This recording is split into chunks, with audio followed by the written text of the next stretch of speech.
This is an RPG, so before we get into our appearance, we need to define our backstory. What you choose here will unlock different possibilities later in the game. In the original tabletop role-playing game, Cyberpunk 2020, you had a life path system. So you'd create your character, decide on their age, and then from your age you would determine certain background qualities about your character. Where they were from, the lovers they'd had, contacts they might have developed, occasionally a couple of boosts to skills, that sort of thing. Many people customised this and deepened it because what was in the book wasn't especially deep, but at the time it was somewhat revolutionary outside of Traveller, the science fiction role-playing game, to really delve into your character's backstory. But in Cyberpunk, of course, you couldn't die during character creation, which you could in Traveller. But visuals aren't everything. You'll also be able to customize your initial attribute setup. You'll notice we didn't pick a class. Cyberpunk 2077 features a fluid class system, and you'll be able to modify your class throughout the game. The original game had a full 9 statistics. The ones that are missing are empathy, movement, allowance, and attractiveness. So those are the ones that seem to be missing. Attractiveness I can kind of understand, because in a game like this it's a bit too arbitrary. Movement allowance was how fast you could move. They've probably set some kind of basis for that anyway, without any participation from you as the player. Empathy was kind of key because it was involved in how well you could empathise and get on with other people, but also it kind of set a cap on how much cyberware you could plug into your body. The more metal you were, the less meat you were, the less human you were, and that was represented in your ability to empathise with and understand others. So empathy was a really important statistic, and that being missing is a little bit curious. When it comes to roles, these were only really defined by special skills, and there was no reason why you couldn't mix and match. It just wasn't done particularly. Occasionally NPCs or something else would have multiple special skills, but by and large it wasn't a restrictive class system. You could be someone who was one of these things but was good at other stuff. Rocker Boys was one of the roles. Their speciality was being charismatic and being able to lead people, start riots, that sort of thing. Solos had combat sense, which boosted their initiative, basically gave them the drop on everyone else most of the time. Netrunners were especially good, a kind of intuitive Neo-like skill, or a really honed amount of practice when it came to interfacing with the virtual reality internet as it was. Techies could jury-rig stuff, so they could temporarily repair or alter something to last for a little while, rather than having to delve into really knowing what they were doing and making a normal skill roll, so they could keep things going. Medtechs were much better at performing surgery, first aid, that sort of thing. Medias had credibility. Seems kind of laughable today, but medias are on-the-spot reporters. I guess you'd change that into a kind of citizen journalist thing now, and credibility was essentially how many people believed them, how much gravitas what they had to say was. Cops had authority. That gave them a bonus to intimidate others, to order them around, command presence, if you will. Corporates had resources, which was their access to the backing, money and material that the corporation that they worked for could offer, or their own corporation. Fixers were dealers, street hustlers. They had the skill street deal, which essentially gave them a vast web of not particularly close contacts. So while you can make connections during your life path, having street deal meant you had a finger in a lot of different pies.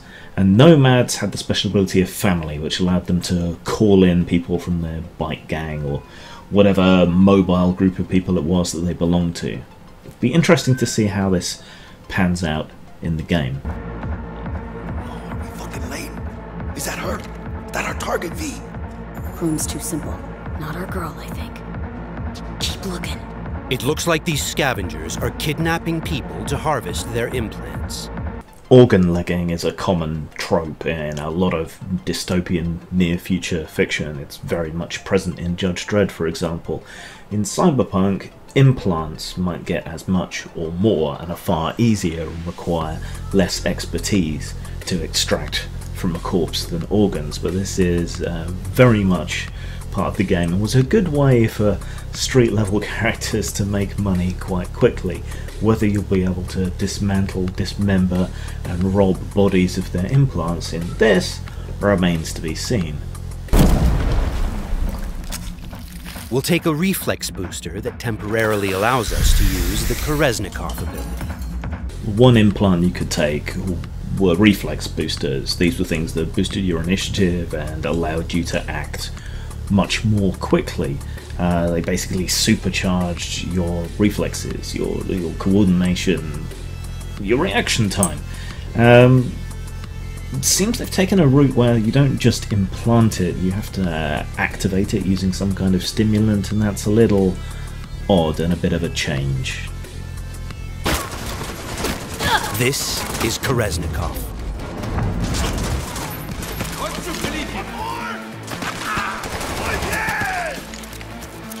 The tabletop mechanic would be almost impossible to replicate without doing it as a turn-based squad game. So taking it to be a kind of short burst bullet time does make a lot of sense. No, in a minute. Jacking into Biomon. Interfaces like the one shown there are used to jack into cyberdecks to give you better control over them, and into smart weapons to enable you to aim them better, and so forth. It's interesting to see that there's still a cable on that one. You would think by 2077 everything would have gone wireless, but it seems like V likes to rock it old school.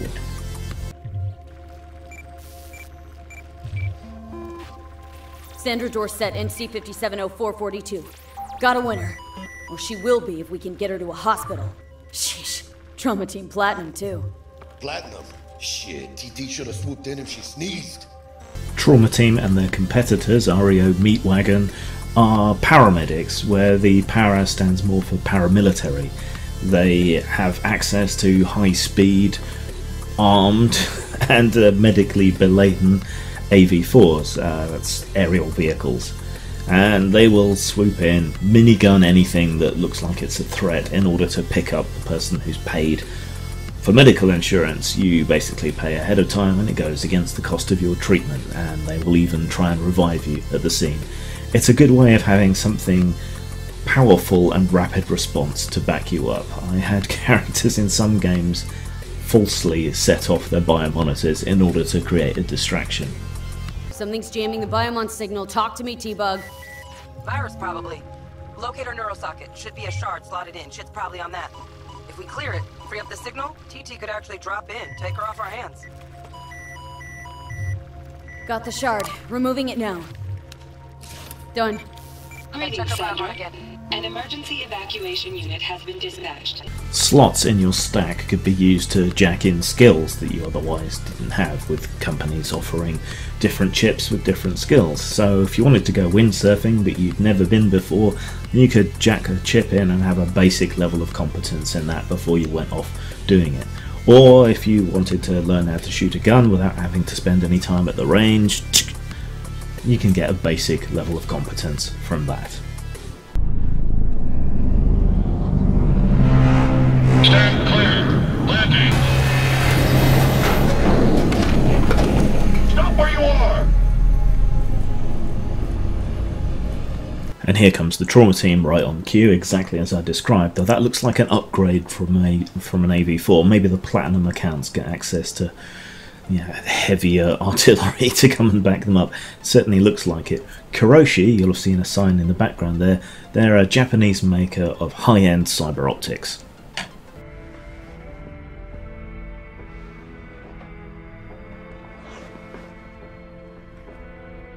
Cyberpunk is a mature, visceral experience, and as such, it will let you explore a variety of different interactions with the game world.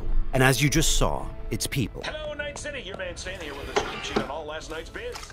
But first, remember the man, the myth, Johnny Silverhand. Been a year since he went on his last ride. There's a few things to pick up on there, but first I want to say that one thing I really appreciated about their treatment of The Witcher was the way in which they made you inhabiting the body of the main character.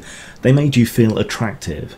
You know, people were trying to sleep with you, they were interested in you.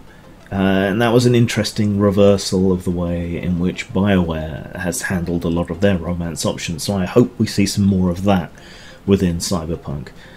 Sex was always part of it, even if it wasn't explicit. There are certain cybernetic implants that can boost your sexual performance. Whether we'll see those, I don't know. The game takes place in the free state of Northern California. The California is split. Northern California is a free state, independent of the rest of the United States, or what remains of it. There's a couple of other free states, I think. I can't remember offhand which ones are canonical or not. Scream sheets were mentioned there, which was interesting. There's a few aspects of Cyberpunk when they were trying to predict the future in the game that didn't make a lot of sense. The cost of cell phones and how much it costs to have certain options on them is one example, but scream sheets were a type of newspaper. There would be kiosks dotted around the city. These were heavily armoured, which made them good cover in a firefight. But basically you would go up, put in your information, and it would print you out a custom newspaper. What's the point of that when everyone has pocket computers? So that's an interesting detail to see there. Johnny Silverhand, briefly mentioned there, was one of the kind of self-insert canonical characters that really kind of drove the 2013 and 2020 editions of the game. So to see him mentioned is interesting, though by 2077 you would think he's kind of faded into myth in the same way that Elvis might have. This certainly implies that he died after a final ride, so whether the lore and what happened to Johnny Silverhand will appear in the game, who knows. We'll take V's trusty pistol.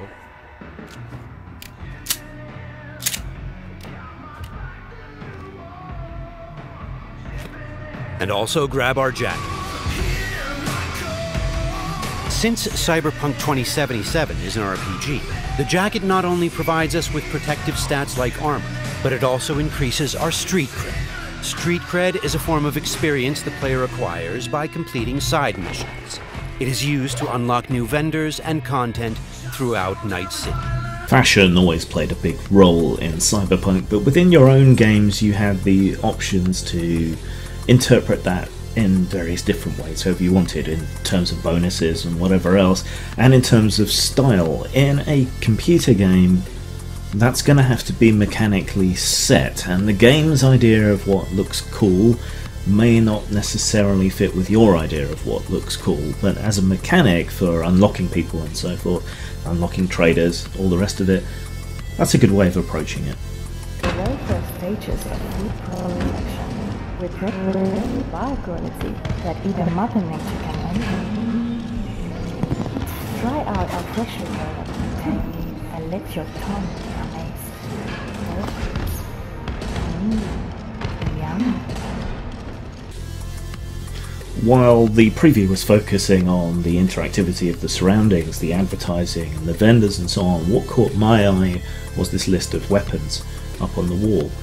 Company names, two spring out immediately: Arasaka and Militech. Those are established corporations from the tabletop lore specialising in security and military weapons, and the Ronin is a gun from Cyberpunk 2020. It's not that surprising that people might still be using a weapon 50 years after it was invented, if you consider that people still use the M16 and so forth. Good news to me. Good luck, V! It turns out we've caught the attention of one of Night City's biggest players, Dexter Deshawn, a fixer, a person who gets things done. He wants to meet up and discuss a job. Get in. Let's see what he has for us.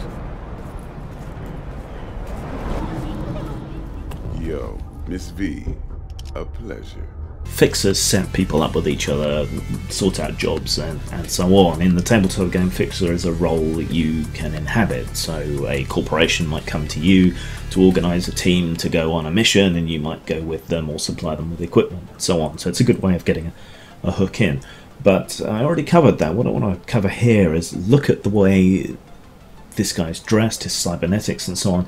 This is kind of the aesthetic you want to look for in edge runners and so on. I mean, the guy's got a gold-plated cyber arm. If you look at gangsters today with their diamond-studded teeth and their ostentatious gold jewellery, it's just kind of that, taken to the next level, where you elect to have your arm ripped off, replaced with something better, and then slap a bunch of gold on it, almost daring people to steal it from you.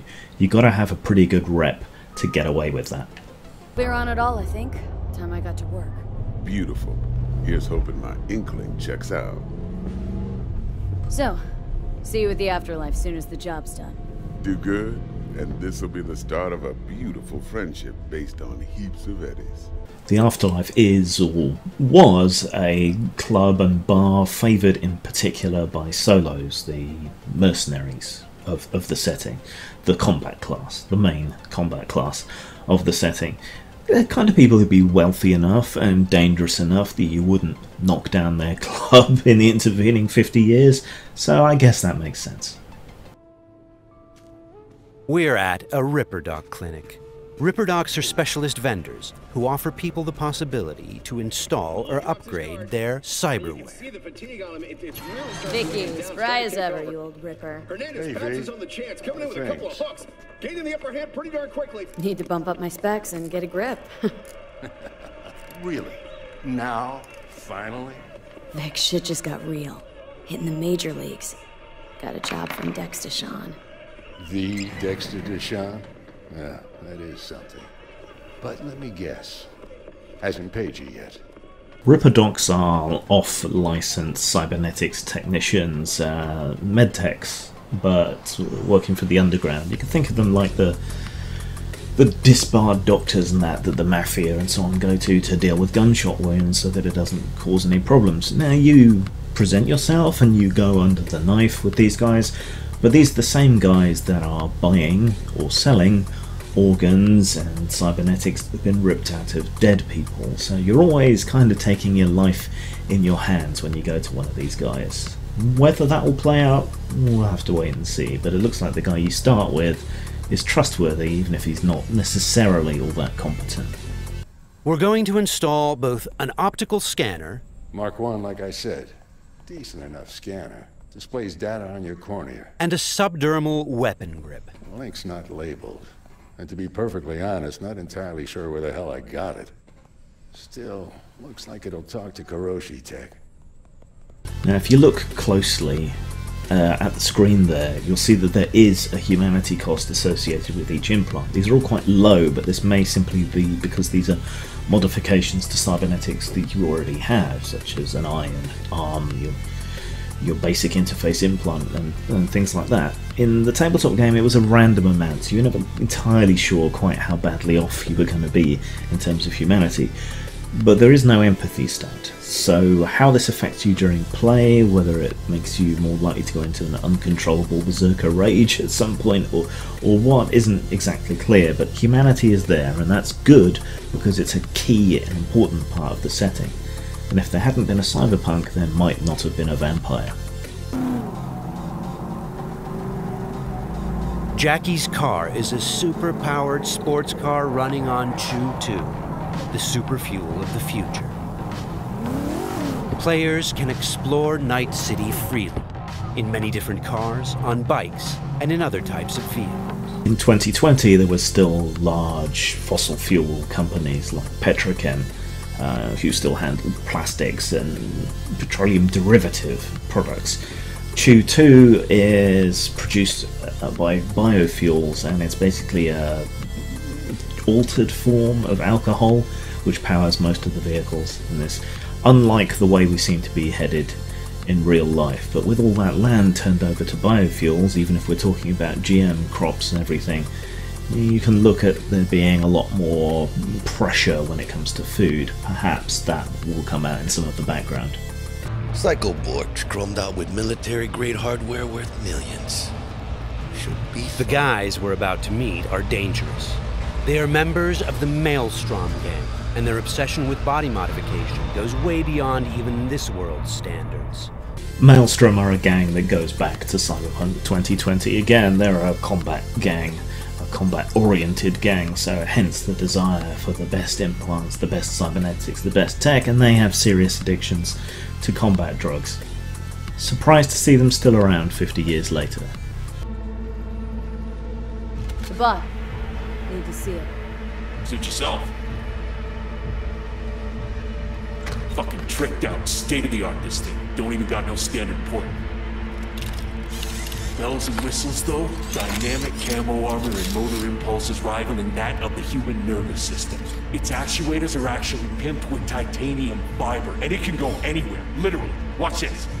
Bots, remotes and drones weren't as big of a thing in the earlier Cyberpunk, more expanded upon later and much more present in Cyber Generation. So it's interesting to see them incorporating that more, because that's something that we're much more aware of now in real life, the idea of combat drones and remotes and so on, so it's interesting to see how they've developed it here. Got 50 large on this Kretchen. And you positively reek of Militech. Dexter Deshawn sent me. Dexter Deshawn. Dreads. Gold plate. Fat old fuck. That him? We'll pay for the bot and be on our way. How much you say you had? 50K? Creds on this.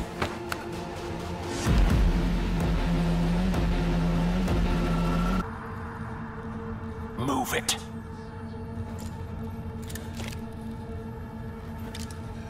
Woo, not the smoothest of deals, but it worked out in the end, right? Flathead's good gear. It'll do the trick. Whatever that trick is. Shit. Shit, shit, shit! Well, that's the disadvantage of heavy cybernetics. They're vulnerable to electronic and information warfare attacks and EMP bursts. Hopefully that's worked its way into the game, because there were always some advantages to staying meat in the old game, so hopefully that'll carry forward. This is another targeting system that will reveal enemies behind walls. Paired with the penetrating rounds of our tech shotgun, it's a deadly combination.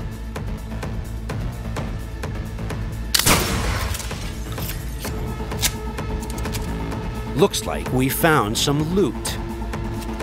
This is a smart gun. It's one of the more advanced weapons in the game, allowing the bullets to track and follow their target. It's one of many different weapons players can acquire. Weapons are built of modules that allow for deep customization and progression. Smart guns in the original game are somewhat different. They're just guns with extra tracking information and so on that you plug yourself into, and that makes you more dexterous, more accurate, feeds back certain information about the gun to you. Here they're more like the auto-tracking, auto-targeting homing bullets that were found in Cyber Generation, a later game with a whole different premise but set within the same world. It's good to see that there's going to be some deep customization and so on, because that was so important in the original game, having the right fittings for your gun, having custom weapons made to squeeze every last possible bonus and ounce of damage out of whatever gun it was you were using. And this is something that a computer game can handle better than a tabletop game. The more you home in on fidelity in a tabletop game, the more you home in on, you know, these tiny small bonuses and differences here and there, the more the game gets bogged down and slows up. Whereas in a computer game, the computer can handle all of that detail and it'll all go a lot faster. Let's try something different. We're going to take this guy down and connect directly to his neural side.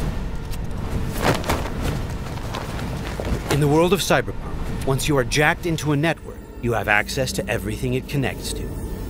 Through this Maelstrom gang map, we've now connected to the gang hideout's internal network. This is the building's personnel system. Let's focus on the squad containing the Maelstrom ganger we just connected to.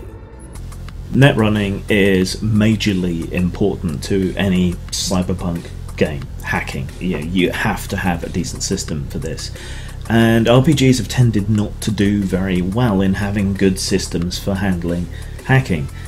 The Cyberpunk's was probably the best of the ones that was available. I never really cottoned to Shadowrun's system, but it still had an inherent problem in a game where you're playing with other people, in that everyone else just sat around twiddling their thumbs while you delved into the cyberverse. Hopefully they found a way of dealing with that in this game. I mean, in a single player game it's not so much of an issue. You can pause or have time run more slowly or whatever else, it'll all work. This looks promising, and I hope they have a deep net running system.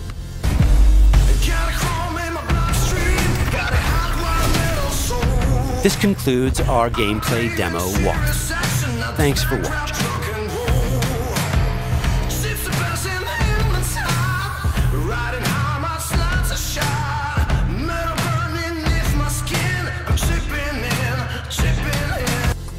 I could have spent a lot more time and gone a lot more in depth. There's plenty of other details, clothing, vehicles, street signs and so on, but I think I've hit the major points. The most important thing is, I think, is as a tabletop player, this looks right. This looks and feels right. It feels like Cyberpunk brought to life. I think if anyone was going to pull this off, it was CD Projekt Red, and I am hyped for this game. Zang.